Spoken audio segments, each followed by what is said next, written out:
friends. Welcome to a special Friday edition of No Cap Room here on the Ball Don't Lie podcast network. My name is Jake Fischer. I am a senior NBA reporter for Yahoo Sports. And joining me as always, back in the chair, senior NBA writer for Yahoo Sports. It is my man. It is your man. It is everyone's man, Dan Devine. How are you, buddy? I'm doing great, man. New year, new me, slicked back hair, pushed back hair, sloppy steaks and Truffaut's. We're trying to shift my sleeping schedule. So instead of being tired from staying up too late, we're getting tired from getting up too early. We're trying to work it all out, watch a ton of basketball, write about it, and then talk about it and here with you. So I'm excited about it. I heard you were talking a gang of shit about me on No Cap Room last week while I was absent. I'm here to set the record straight and set you straight, but we're going to do that over the course of the next hour or so. All right, let's get into it then, because we had two good games last night. Bucks, Spurs, 125-121. I was going to pause to allow you to talk, so let's get into it. So let's just get into it. Giannis versus Wemby was fun as hell. Giannis's final stat line, 44 points, 14 rebounds, 7 assists, 2 steals, 1 block. Wemby, 27-9. 1 assist, 1 steal, 5 blocks. Still on a minutes restriction after an ankle turn, after several ankle turns. When the first ankle turn, he didn't feel because he was built like a cyborg. So, I don't know. This was a game, I think, that really showed what this dude is capable of and kind of was a reminder to any haters who have thought, all right, the wins aren't there. Chet Holmgren's doing his thing in OKC. I saw some meme on Twitter about Victor should wear the Donovan Mitchell rookie definition Adidas shirt from a couple years ago. But I think, this is more about just like Victor looking at potentially what his future could be and maybe even exceeding that. Dan, what was your kind of takeaway from this clash on TNT? Well, my first one is that if he does that, if Victor does do that, I want to see just him taking the one from Donovan Mitchell. I want to see if it comes up to like the middle of his forearm. My first thought was like, I think of this less as like thinking that what Chet's doing is cool equals hating on Wembanyama, but it was a very cool reminder of you're absolutely right. Like not just what he is capable of already, but like you start dream casting and wishing into the future. The photograph from the San Antonio Express News of the block that Victor had on Giannis at the rim from the final minute of the game. His entire hand is around the ball. Like Giannis is trying to dunk through him. Giannis dunks through everybody, and he got his entire palm on the ball and just took it down. Like we are getting used to saying that this guy's an alien and that this guy does things that no one's ever seen. Like that's something I've never seen. I was like, and it was like wholly unbelievable to see in real time, and then to go back and look at the still shot of it. It's also just funny, like. Even Greg Popovich, famously like grumpy and taciturn and whatever else, Greg Popovich, he's kind of just like, I don't know, like maybe he can go win it by himself. Maybe I like everything that I just saw. I have no notes on what I just saw. He's getting to a point where Victor Wembanyama checked himself back into the game, like minutes restriction against Memphis the other night, walked past Pop because he was like, I already played 25 minutes. What's 2 more? Like, I think any other situation, you'd be like, oh man, is that like a trouble in paradise type deal? And no, everyone's just kind of like, yes, get him on the floor more. And Pop's like, yeah, I don't know. What are you going to do? Like, it's just, it was absolutely, he is an experience. And then seeing like, when you wonder why, as you get this deep into a season, why like a 5-win team is still getting national TV showcases, wonder no longer. There's that. And for the Bucks to withstand that, for Giannis, who is playing, maybe he's consistently elite no matter what, but he's playing some of the best basketball of his career right now, sort of quiet as it's kept, for them to withstand that, for them to move on, get the win on the road, second night of a back-to-back after a couple of rocky games. Like, it was a good win for them, but it's also the kind of good loss that San Antonio was hoping to stack more and more of this season. The other young prospects with length and theoretical upside on San Antonio haven't been as charming, to say the least, this season. And I feel like, Dan, you were like grumpy old man on the couch, like with your beer pointing at the screen, Leo DiCaprio about the Sohan point guard experiment all season long. I think like a lot of people in the league were kind of upset about it from this like, affront towards Wembanyama's development standpoint, and like the complaints about, man, can the San Antonio Spurs just put one person out there who can get this guy the fucking ball, has been a thing. And look, when the national TV lights are bright, it's just kind of a bit of a reminder that the Spurs haven't exactly found a laundry list of winners. And by winners, I mean, like, you can look down this and say that was a win of a choice in the first round, to where, I mean, Blake Wesley, 0 points. Sohan, I think, is like the biggest question mark because they took him 9th. And if there is no jump shot, if he is not a point guard, it is a little bit precarious as to like where he will net out as an NBA player at this stage of his career. You know, the Trey Jones increase of playing time with Wembanyama, I think, has definitely served Victor well. There's definitely chatter around the league, and there has been since the summer, about whether or not the Spurs will ever look to go get a point guard, whether that's a veteran or like a young guy like Emmanuel Quickley, for example, when his stuff came up short in extension talks with the Knicks in the fall.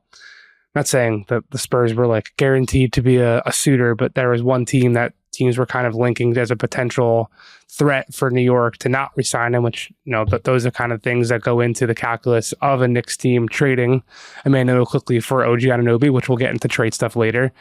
Is there still a burning desire from you, Dan, to like juice up whatever Wembanyama lineups are with more added table setting?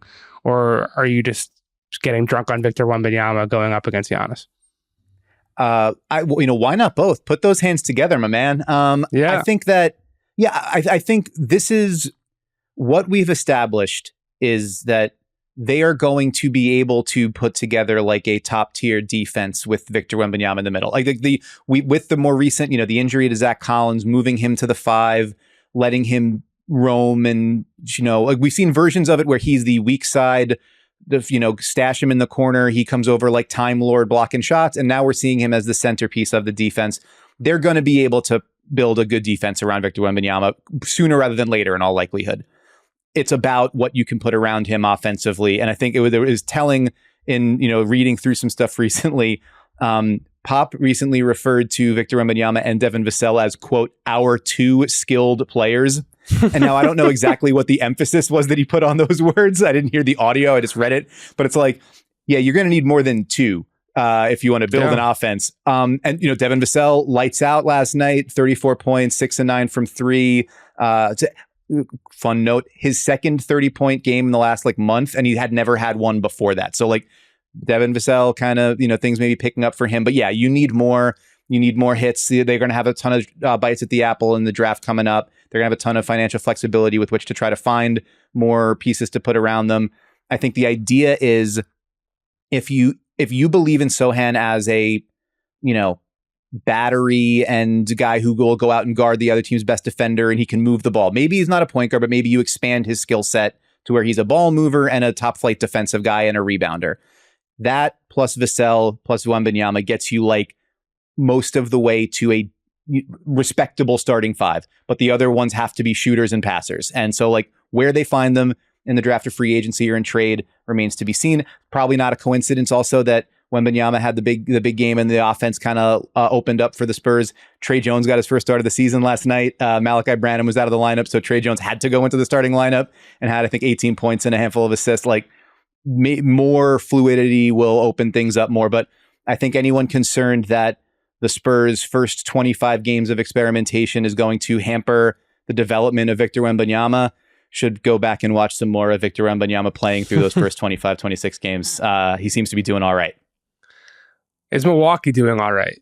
They've lost 4 times to Indiana this year. They barely escaped this game. The defense has been up and down, and the questions about Adrian Griffin's tinkering with rotations and schemes and all that have kind of been there from the get-go, to not putting Brook and drop, to rotation patterns and other things. So I don't know. I mean, the offense is obviously there. Christmas Day, when Griffin was speaking to the media before their loss to the Knicks. He was saying they were really starting to figure themselves out and kind of understand the chemistry that was needed amongst this group on both sides. And since then, like, they haven't exactly been world beaters. I am looking at Milwaukee right now because as I've been on the phone all week talking with teams about trade stuff. I mean, the ultimate goal for any midseason transaction for a team that's buying, which most of this league is trying to do that right now. It's with the benchmark of, can you beat the teams at the top of your conference? And right now it does seem like Boston might just be a whole nother rung above Milwaukee when we entered this season, thinking that it was going to be Milwaukee and Boston and then everybody else. Yeah, you're absolutely right to point to the defense. I mean, there's multiple things can be true about it. Like, they're I think 22nd in defensive efficiency almost halfway into the season. It's just not good enough. That includes like some really bad defense at the start of the season, like after those first handful of games when you started seeing more and more from Brook and drop. They're about like league average in points allowed per possession, which with the offense they've got might be fine. But as you noted, it leaves they are really susceptible to not just high. I mean, the Pacers put up points on everybody, but it's specifically the way that the moves that they've made and the decisions they've made with their roster have left them so susceptible at the point of attack. It's, Damian Lillard is just not a great point of attack defender. He's capable of executing in a scheme, but he's not going to stop people. He's not going to stop the ball all that often. Malik Beasley is not going to stop the ball that often. He's going to get down in a stance and he's going to he's going to be active, but he's just not going to stop the ball that often.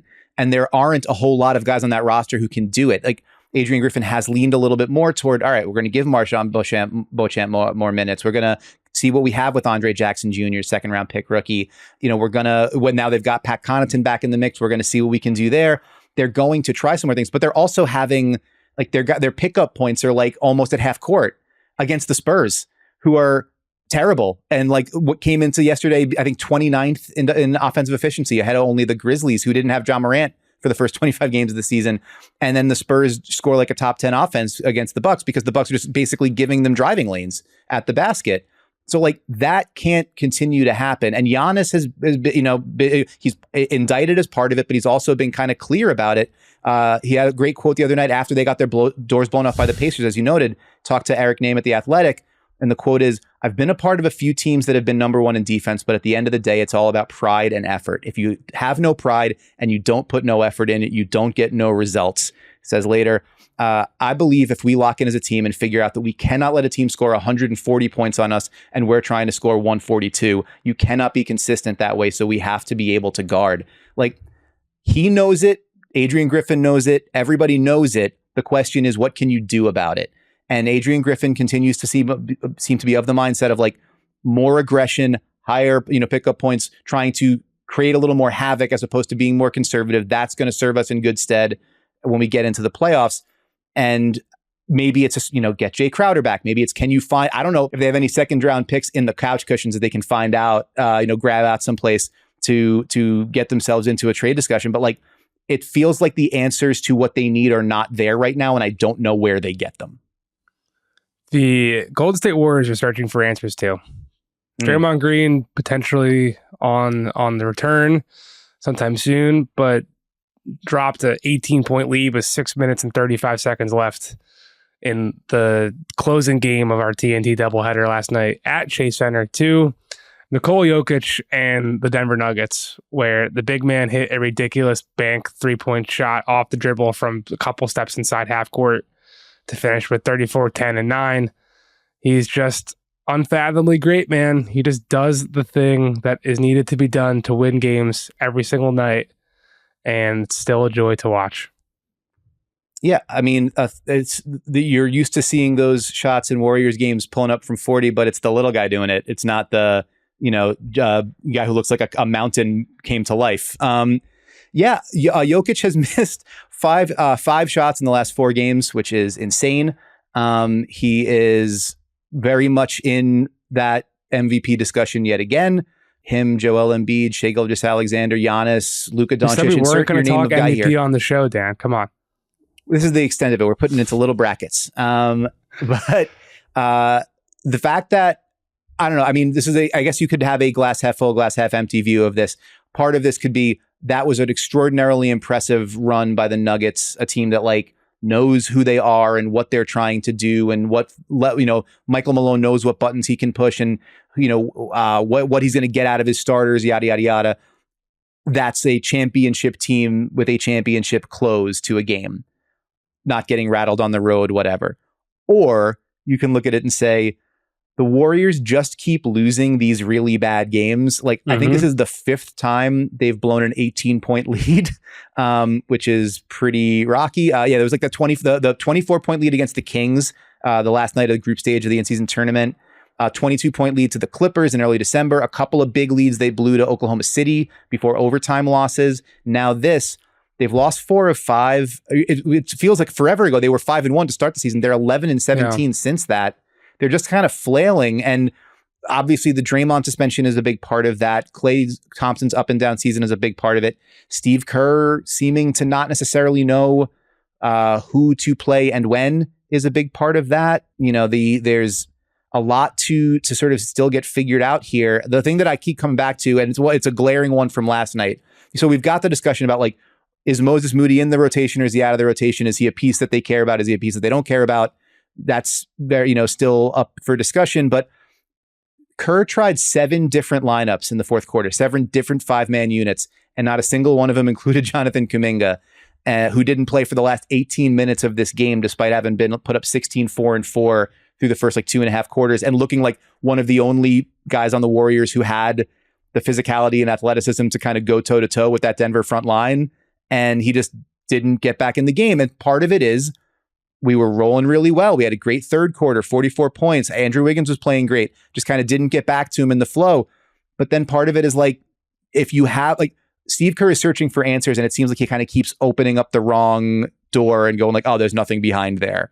And I mean, 16-18, you're in 11th in the West right now. Like, you would know better than me. I don't know what the salvation is that's coming in the trade market. It feels like they've got to find their own answers in house. And again, they seem to keep finding nothing behind the door when they open it. So I don't know. It's Steph Curry said after the game something that I thought was like kind of emphasized where they are in a pretty good way.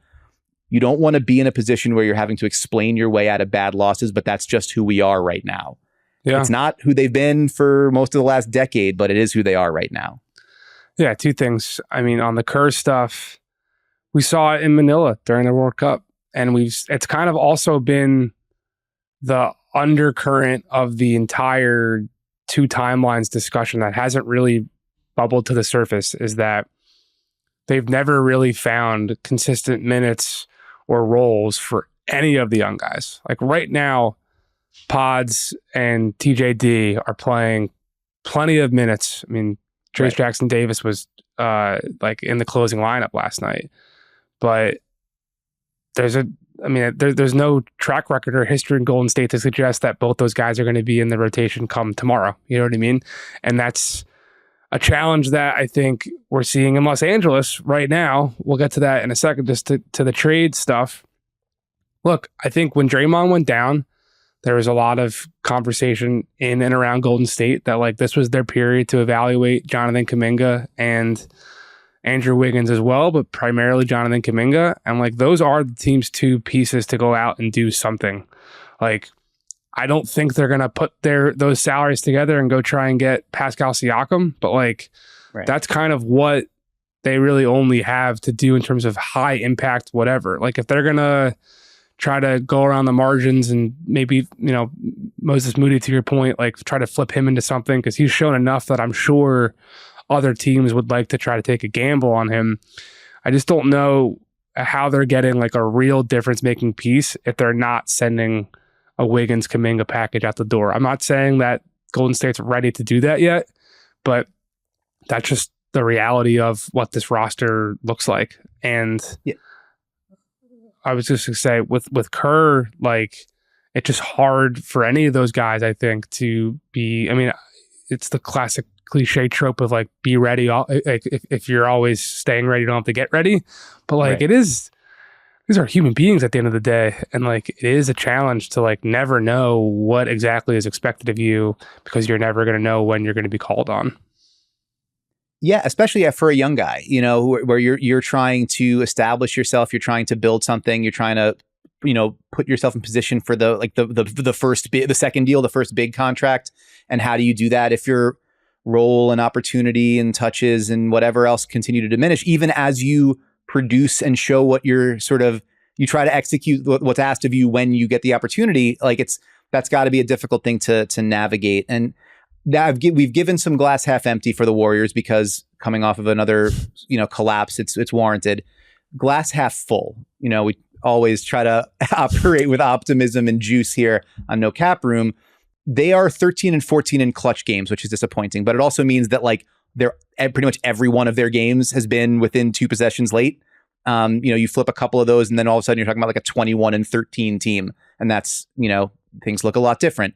They've played the toughest schedule in the league so far, according to Dunks and Three's schedule analysis. And they've got the second easiest one the rest of the way, according to Tankathon.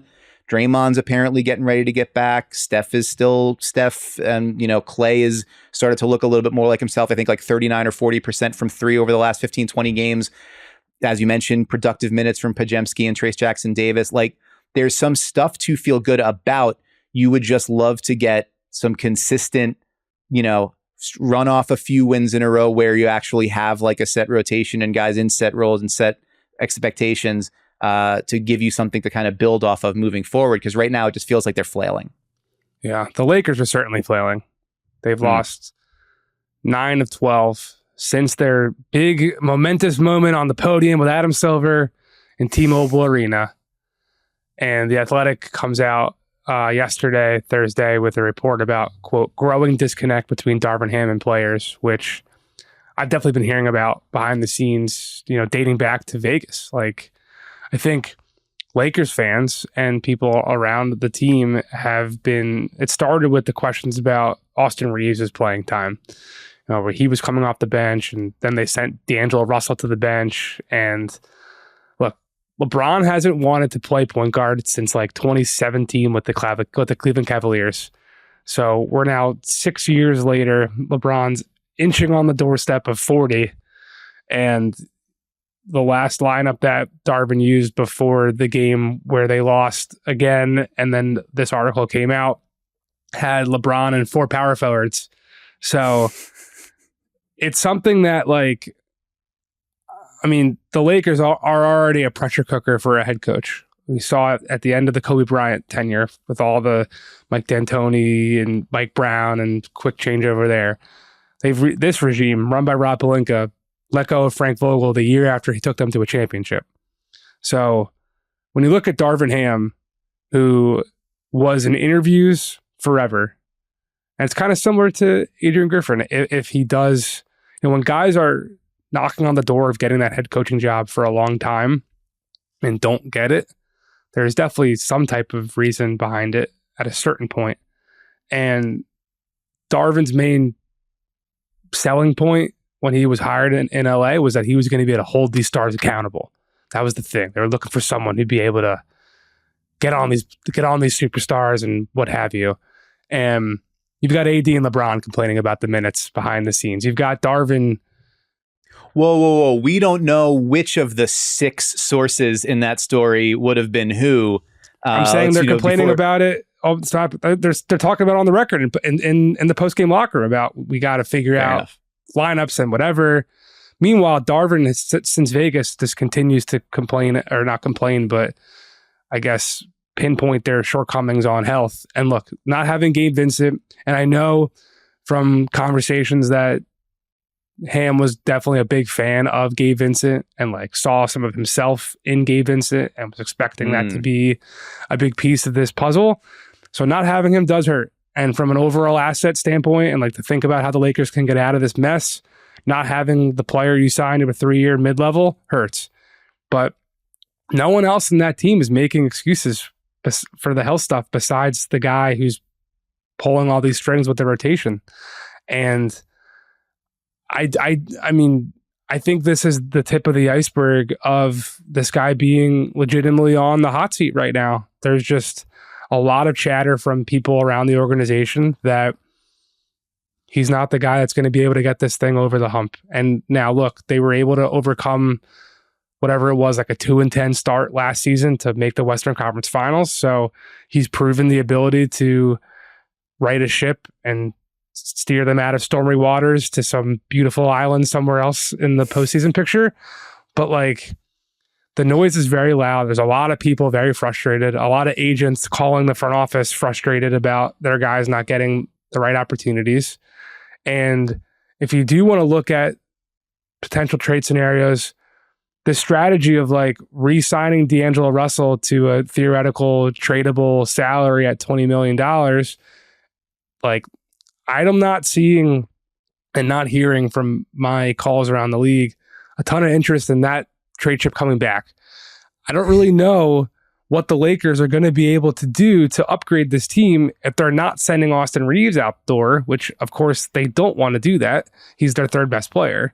So they're going to have to hope that the Bulls with Zach LaVine or somebody else, DeJounte Murray gets connected there. But like, why would the Hawks move him for D'Angelo Russell, Rui Hachimura, and a first-round pick? That's not exactly like anything close to the 3 unprotected picks that they gave up, or Right. the 2 unprotected in the swap, whatever exactly the particulars were. So I'm going to end my opening spiel by saying, are the Lakers Dan? I mean, I think they're closer to that than they are to the promised land. I think sometimes the best adjustment is everyone needs to play better. And I think you're right. Like there's LeBron and AD, and then kind of everybody else. Austin Reeves had a really rocky start to the season, has started to sort of pick it up. Going to the bench seemed to give him more opportunity to kind of get into a rhythm. But now with that rhythm relocated, getting him back in the starting lineup, another playmaker and another shooter that can provide some more space for that offense would be a huge deal, because that's been the biggest thing, that they remain a top 10 caliber defense, really good in the half court.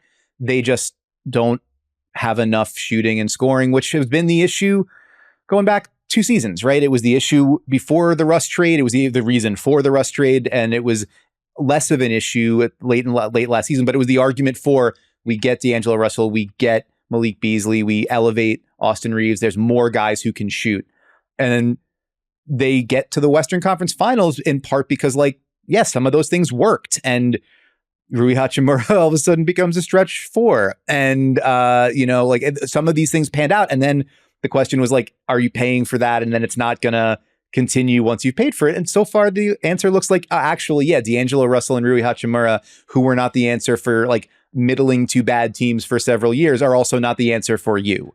Austin Reeves maybe isn't ready to be an all-star right now. And, it's not necessarily a shock. Our guy Ben Rohrbach wrote kind of a corrective to the narrative a little bit, and being like, we maybe shouldn't be surprised that this roster isn't that good.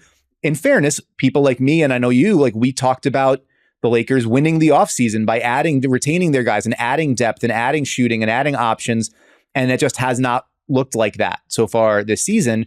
As you said, where the last season's resurrection came from a blow up half the rotation trade because they had stuff to move to do it. They had the big Russ expiring salary. They had a draft pick to do it with. There was things that they could make an argument for where somebody would want it. I don't know where that is now. This is like the downside risk of continuity is if the guys you're bringing back wind up not being that good, of what value is the continuity? And maybe this is why Darvin Ham is shuffling through starting lineups like he's playing cards. Like, the only answers you've got are the ones in the locker room, and so far they're not particularly enticing, and they're not resulting in consistent quality play. But then to that point, you say there's a million people that have their different sort of gripes and agendas, and that are sort of like the noise. The noise is always going to be loud around LeBron. The noise is always going to be loud around the Lakers.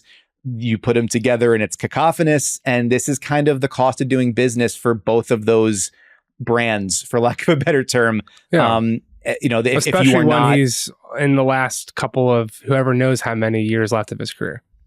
yeah, everything becomes more pressure packed. And then like you multiply that by just the nature of competing in the NBA right now. And like, if you are paying exorbitant amounts of money for the talent that you've got, and you're like, franchises are looking to, your luxury tax money and, whatever you're trying to, concern yourself with in the financial aspect of it, like every dollar you pay that isn't like return on investment on the court, you feel like it's a huge deal. So all of that, like everything about it just feels incredibly pressure packed in a way that like a 7-game win streak would really resolve. But given the nature of that offense and the nature of that rotation right now, it's hard to see that one coming anytime soon.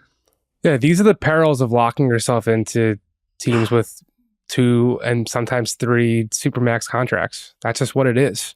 And I've been waiting and kind of evaluating the talk about and wanting to hear more, honestly, about how the new CBA kicking in next year is going to impact trade deadline stuff over the next 4 weeks. Started to hear a little bit this week, but just the people, like I was on the phone with a GM yesterday who was saying, I wonder how teams are going to react to this.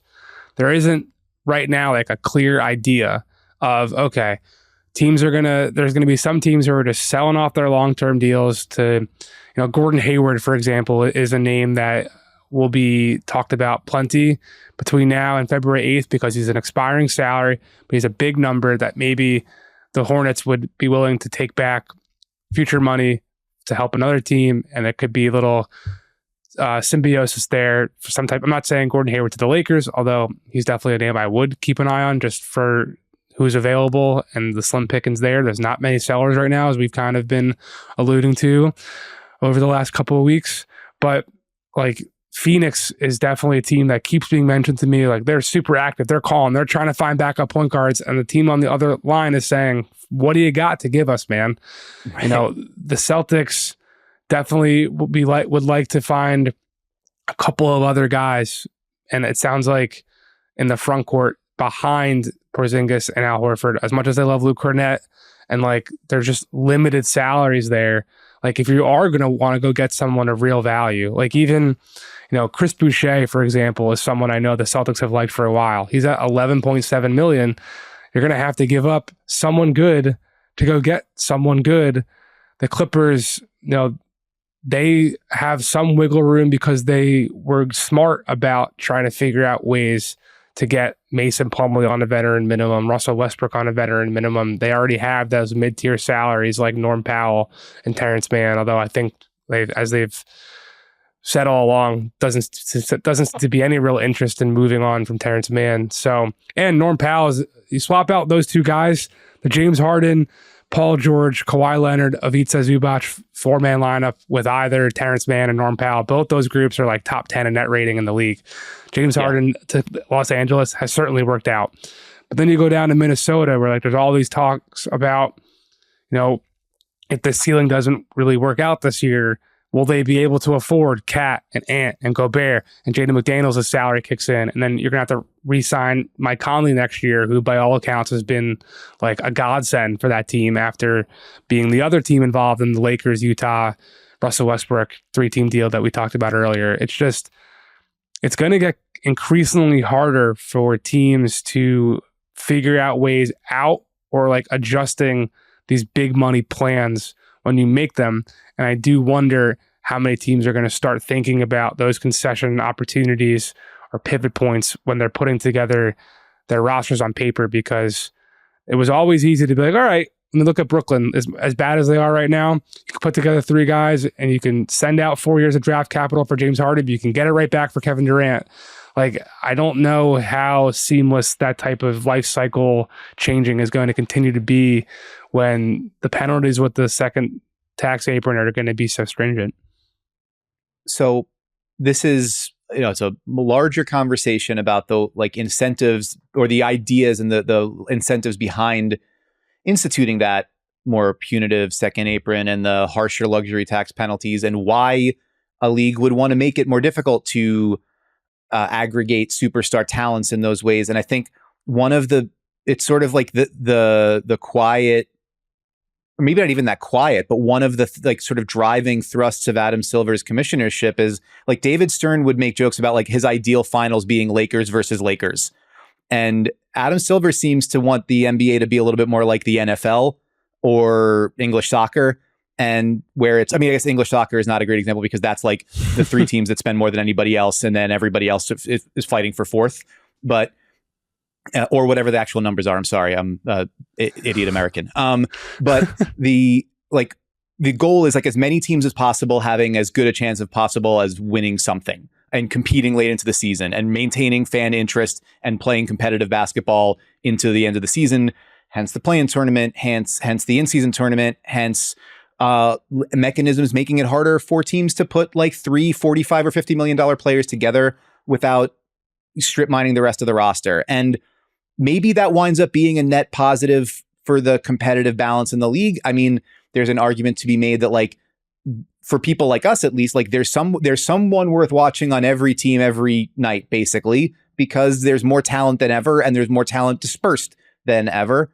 There's an argument to be made that like fans tend to like watching, when more casual fans especially tend to like watching excellence, either be to root for it or root against it. Super teams being, an eyeball draw for ratings. And, there's a reason that people would want to read more about the superstar players that we write about them more often and we talk about them more often, et cetera.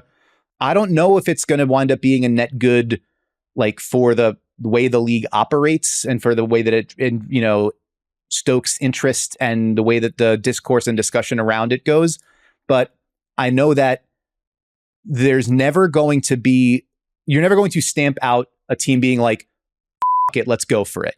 And like that, there's a no risk it, no biscuit kind of approach to all this. Like a guy like, God, what's the name of the new Suns owner? Not Matt Ishbia. A guy like Matt Ishbia. He wants all the biscuits. He's taking your Delta flights. He wants your Biscoff cookies. He's walking back from first class every row with his hand out saying, give me all your biscuits. And I will give you a second round pick swap in 6 years to get your biscuit from you. I think I said sex biscuit, and I shouldn't have said that. And I'm sorry, everybody. I thought you were saying he was offering sex for second round picks, which I don't know if that's within the parameters of the CBA, but it might be legal. There's nothing in the rule book that says you can't offer sex for a future second round pick. Bobby Marks, check us on that. All right. I know you're listening, brother. What I would say but like these people are going to go and say like, I have all this money. I have all this, I am a competitive psychopath. And so I'm going to say, I want to win at all costs, and whatever it winds up being is whatever it winds up being. Or if you're the Lakers and you say, I have a chance to get LeBron James, and that means we have a chance to get Anthony Davis. And in 5 years, we'll deal with whatever downside comes with that. Oh, well, this is the high cost of living, is you might die. And the Clippers, again, the Clippers mattered, quote unquote, during Lob City. They had a chance to matter even more than that. And it was Kawhi Leonard, that gets you Paul George, and that gets you in the conversation. And then 5 years of disappointment. And now they're back in that conversation again because they're playing great because they got Harden back. Like the richest guy in the league is not going to I'm sure he will care at some point about how much it costs him in luxury tax penalties or the mechanisms that are going to restrict his ability to add more talent to the team and Steve Ballmer. But like, these guys are just going to keep going for it. There's going to be some people that want to keep going for it. And so super teams the way that they look and the way that they're constructed may wind up being different. And the way you get to them might wind up being different, but stack as much talent as humanly possible and pay what it costs to get it is not going to wind up falling out of fashion. It just maybe might mutate. Yeah, especially it seems like the guys who come in to run these teams now, Ishbia, everything I've heard about the new tandem between Rick Schnall and Gabe Plotkin and Charlotte is like this is a role that these new owners are like preparing to do. They're not just like coming in wanting to hand the keys over to their executive and go away. They want to be involved. They want to be swinging for the fences. So it's going to be interesting to see how, again, all this stuff ends up revealing itself maybe preemptively before February 8th. The first big trade of the window, of course, came Saturday morning as I was TMI on the toilet after my Friday night out. I got my first text tipping me, hey, Knicks are up to something. I was trying to get it out there. was not trying to get multiple things out. And Oh my God. we found out it was OG Anunoby for Quickly and RJ Barrett. OG's been as advertised. I just want to say this is a space I just want to give a take, Dan, because there's all this talk. We're both here in New York. You are a curmudgeonly Knicks fan. That the Knicks aren't done. They saved all their first round picks. They still have Evan Fournier's star. It's all true. They're going to be involved in the DeJounte Murray talks. They could get back an old friend like Alec Burks. There's plenty of point guards out there for the taking if they want to open up not even point guard, just some type of ball handler guy who can help relieve Jalen Brunson. That being said, here's the take. You only really need a backup floor general distributor dude for like 10 minutes in the regular season, and you only need it for like 4 come the playoff time, because Jalen Brunson's probably playing 44 minutes at a minimum. And look, if we're talking about the Knicks going out and getting more pieces to actually do something in the Eastern Conference, what's really the point of going out and spending 2 picks on someone like DeJounte? Or even what's the point come this summer if things do go to a head for someone like Donovan Mitchell to go out and splurge there? Where to me, the Knicks have been so patient. They've done a pretty good job, objectively, a pretty good job of building a strong 7-8 man rotation that can be really plucky in the playoffs and be there year after year after year. Jalen Brunson's an all-star this season. He will be an all-star. I don't care if he's 6th in starter voting, just based off of how he's been revered amongst league personnel. I'd be shocked if he doesn't get in on the coach's boat. So, to me, if you've been in New York and you were holding your powder dry for so long, and part of why you didn't go all in for Donovan was because you thought, and this is what I was told at the time from New York people, because you thought he wasn't going to be enough to then not have to go out and get another guy, right? Then like, what's the point of trading any of that stuff for anyone who's not named Giannis or Joel Embiid or, those types of players? That's my take. Because if you really look at the picks, there's some thought around the league that like, okay, well, they got to move their 2024 and 2025 first rounders like immediately because they're about to be, conveyed. But I mean, the Dallas pick is coming. Detroit's pick could continue to kick down the road. Washington's pick could continue to kick down the road. I just don't see like the real rush that some people do for them to actually cash those chips in right now. And I would rather be left holding a pick or two than have spent them on someone who's got, a $30 million salary on my books that I'm then going to want to move a couple years later, like Atlanta is in the position with DeJounte Murray right now. That's my take, Dan. I'm curious if you disagree, agree, or have I don't know, any other thought. I was talking with our guy, Ben Rohrbeck, I mentioned him earlier, about the Knicks and about the deal and kind of like where I netted out after it. So also, ruthless plug, talked about it with Blake Murphy of Sportsnet on Divine Intervention earlier this week. So you can listen to an hour-long discussion about that there. And I was like, my initial thought was like, I feel like it kind of doesn't change their life dramatically. Like they improved their starting lineup and weakened their bench, and they're probably like a maybe second round team, which is what I thought they were before. And then I kind of took a step back from that and was like, for most of the last 20, 25 years, that would have been like a result to kill for a Knicks fan and for the Knicks franchise, like second round, incredible. And so like, I think you're right. I think deciding to like, if you had a legitimate shot at one of those top 5 caliber players, then of course, yes, go all in for that kind of guy. But if the kind of guy you have access to is maybe more like maybe top 20-ish player, and I don't mean any disrespect to Donovan Mitchell or Karl Anthony Towns or whoever else by saying that, like it's really hard to get up higher than that. And the Knicks, as currently constituted, don't have one of those guys. They've got like 2 top 30-ish guys in Randall and Brunson.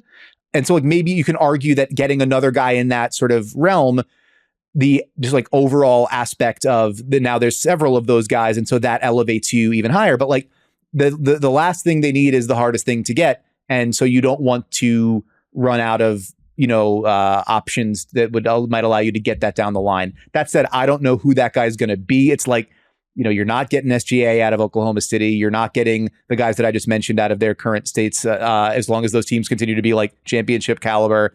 I'm not sure who winds up in that situation. So I can see a middle path where they say like, I don't know what Jordan Clarkson's number is, but like if also like, I don't know Jordan Clarkson's number, but I mean salary number. Like, if you could say like, is there a pick that goes to Utah and you take on that salary? I could kind of see that, something where it's like bench scoring shot creation, which is what went out the door with Quickly, but that you don't necessarily have to marry to for 4 years and at a high number. I can see that kind of move. Maybe not like someone mentioned Colin Sexton. I think that contract is probably too big, but like, you can see a guy like that maybe being another middle path sort of move. But I think the more overwhelming likelihood is be pretty good and see where that nets out at after the season. Like it feels not true because I've seen the Knicks lose some games to very good teams and also some like be maddening in certain contexts. But like most of the numbers say, like the advanced numbers and adjusted net rating for based on your strength of schedule and yada, yada, yada, say that they're like maybe the 5th best team in the East, the 4th best team in the East ballpark. That's probably about what they were going to be able to do no matter what. So I think that's like maybe appreciate that that's a pretty good outcome, and continue to sort of build and keep your powder dry, and then see if you can get into a series where, Randall actually plays up to his level in a series, and Brunson is the kind of guy he was throughout the playoff run last year. Maybe you wind up in a different set of conversations with OG in the mix there because they finally have the guy to guard the guys on the other teams. And so, see what that nets out at. The Toronto Raptors, the Atlanta Hawks, the Sacramento Kings, and the Indiana Pacers are the teams right now that most front office people I've spoken with are kind of repeating over and over again. That's going to be that. I guess if you're listening to this, my story will have come out before this podcast has come out. So that is the theme of my latest trade notebook that came out on Yahoo Sports today, Friday, January 5th. I think the Hawks right now, the most interesting thing, they were a team, if we go to the Toronto post OG Anunoby dominoes, the Hawks were the team for Pascal this summer. They were, by all very various accounts, like inches away from getting that ball over the goal line, if you will, with DeAndre Hunter being involved, with DeJounte Murray being involved. Who knows exactly what packages got so far, but those were the players and the pieces and whatever. I think Atlanta is doing the exact opposite right now, more so than going out to be a buyer. Right now, it sounds like the Hawks are truly considering the idea of being a real seller, taking a step back, and maybe even getting a couple extra lottery balls this year before next year's pick goes unprotected to San Antonio, to the point where the Hawks have told multiple teams that only Trae Young and Jalen Johnson are untouchable in Atlanta. If you haven't watched a lot of Atlanta lately, like I know Dan Devine hasn't, sorry to call you out. No, it's okay. I was going to raise my hand and be honest about it. I haven't seen a ton of them recently. I know that they've been disappointing, but I haven't seen specifics. The team's been disappointing. Jalen Johnson being out for, I think it was 6 weeks due to injury, played a large factor in that. He comes back and they blew the doors off of OKC on Wednesday night. The dude truly looks like a combination of like second year Blake Griffin and second year Ben Simmons with a 3-point shot. Like, I don't know how legitimate the shooting is going to be over a large sample size, but he looks fluid and comfortable with it. He is a legitimate ball handler. There was one play the other night where he like froze someone with the Thunder with a behind the back dribble in transition, just yammed on the whole defense. He's like running out and ripping steals and throwing lobs to Sadiq Bey. Like, the dude is unbelievable in terms of like what he's doing right now. The Hawks are really bullish that he could be a real linchpin, like number 2 banana with Trae. So everyone's on the table in Atlanta outside of those two guys right now. That's my understanding. The thing that's more interesting from like the flip side of a team that's like actually good that is trying to do things is Sacramento, where if you haven't been paying attention, Kevin Huerter has now gone to the bench. He's not in Mike Brown's good graces at the moment. Not to say Mike Brown despises Kevin Huerter, but you know what I'm saying.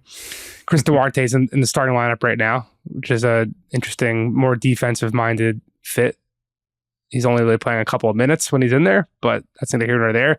It's really all about Malik Monk's explosion and continued progression into being like a legitimate starting level player in this league. And I'm wondering what the Kings can ultimately do, because there was all this talk about, oh, could they go after Kyle Kuzma or Jeremy Grant or Draymond Green this past summer? And the Kings just did nothing. They just paid their guys and re-upped and moved forward. Where now I've heard from multiple teams they're calling around trying to see what a Kevin Huerter, Harrison Barnes package could get them in Northern California, which is roughly $35-ish million, I believe. Maybe it's closer to 32 off the top of my head. But that gets you in the conversation for Pascal and potentially Jeremy Grant and other guys, where they were right in the mix for OG. Indy and Sacramento. Indy a little bit more from my understanding. They were in at the end. So I'm wondering, Dan, is there a type of player, an archetype, or even a specific one that you think is the missing piece for this Sacramento group to really take that one step further in the Western Conference?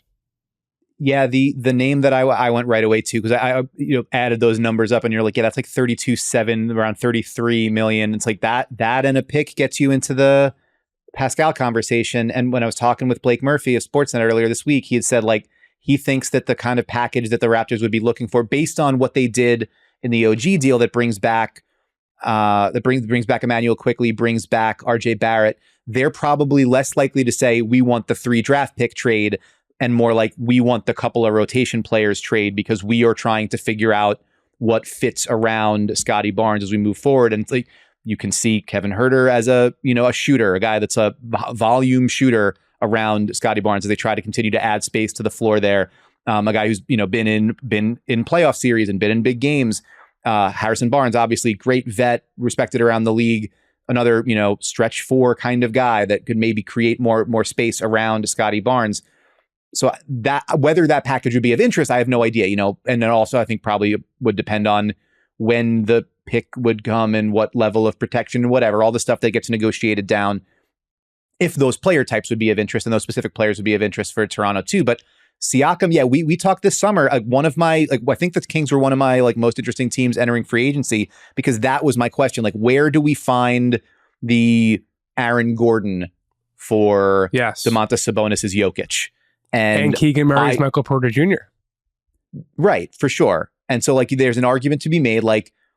I think we initially had talked about Jeremy Grant being that guy. You bring him back up again. Maybe there's another bite at the apple in terms of the trade there. But where is the guy who is the big 4 who can defend a bunch of different positions and is a playmaker, but doesn't necessarily need to dominate the ball to have a big impact? Can shoot, but it's more of a, put the ball on the ground playmaker, and somebody that can cover your back defensively.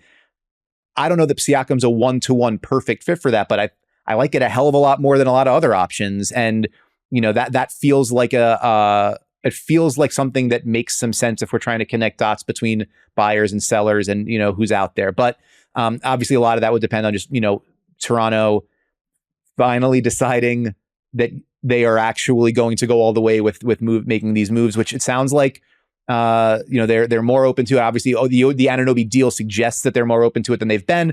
It's still another big step for them, and they've got to get back the return that they're looking for. But I can see the framework of that discussion making some sense on both sides of it.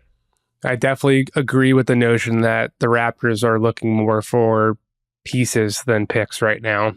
Definitely as evidenced by that deal, and further evidenced by the fact that they turned down multiple offers of multiple first-round picks for OG at last year's trade deadline during the summer.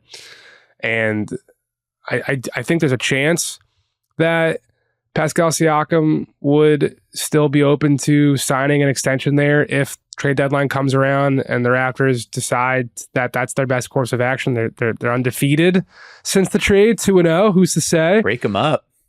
But I think, yes, I woke up to a text this morning from someone saying, I think the Raptors are more motivated than ever to move Pascal, which I definitely think is the case. And the last team that everyone's talking about is Indiana, even though they've got Obi Toppin and lottery pick Jarris Walker and Isaiah Jackson and Jalen Smith. They are still, by all accounts, super committed and curious about pretty much every starting power forward possible that they could bring into this group. I know they really wanted OG. I don't know the sticking points. I was trying to find it. I heard packages and offers that I was never able to get confirmed. We do know that Buddy Hield is on the block after he turned down extension numbers from Indiana in the fall. And I do know so far Indiana has pretty much rebuffed any team's interest in TJ McConnell. That's not to say that Toronto would want him back. Untouchable.